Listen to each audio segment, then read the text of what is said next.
पातञ्जलयोगदर्शनं प्रथमः पादः समाधिपादः। अष्टमं सूत्रं विपर्ययो मिथ्याज्ञानमतद्रूपप्रतिष्ठं। व्यासभाष्यं सा कस्मान्न प्रमाणं यतः प्रमाणेन बाध्यते। भूतार्थविषयत्वात् प्रमाणस्य तत्र प्रमाणेन बाधनम् अप्रमाणस्य दृष्टं तद्यथा द्विचन्द्रदर्शनं सद्विषयेणैकचन्द्रदर्शनेन बाध्यत इति।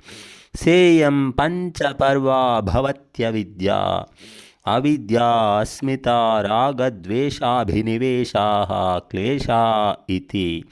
एत एव स्वसंज्ञाभिः तमो मोहो महामोहः तामिस्रः अन्धतामिस्र इति एते चित्तमलप्रसङ्गेन अभिधास्यन्ते।